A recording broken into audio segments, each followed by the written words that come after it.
ಇತಿಹಾಸ ಪ್ರಸಿದ್ಧ ಹರಿಹರ ಪಲ್ಲತ್ತಡ್ಕ ಶ್ರೀ ಹರಿಹರೇಶ್ವರ ದೇವಸ್ಥಾನದ ಪ್ರತಿಷ್ಠಾ ವಾರ್ಷಿಕೋತ್ಸವ ಮತ್ತು ಜಾತ್ರೋತ್ಸವ ವಿಜೃಂಭಣೆಯಿಂದ ನಡೆಯಿತು.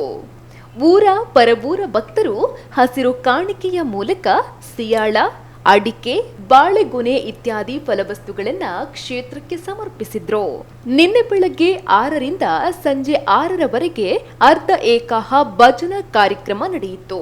ಬಳಿಕ ಗಣಪತಿ ಹವನ, ಕಲಶ ಪೂಜೆ, ಕಲಶಾಭಿಷೇಕ ನಡೆದು ಮಹಾಪೂಜೆ ನಡೆಯಿತು. ಇನ್ನು ರಾತ್ರಿ ದೇವರ ಬಲಿ ಉತ್ಸವ ಹೊರಟು ವಸಂತಕಟ್ಟೆ ಪೂಜೆ, ಬಟ್ಟಲು ಕಾಣಿಕೆ ನಡೆದು ರಾಜಾಂಗಣದಲ್ಲಿ ಪ್ರಸಾದ ವಿತರಣೆ ನಡೆಯಿತು. ಈ ಸಂದರ್ಭದಲ್ಲಿ ಆಕರ್ಷಕ ಸುಡುಮದ್ದು ಪ್ರದರ್ಶನ ನಡೆಯಿತು.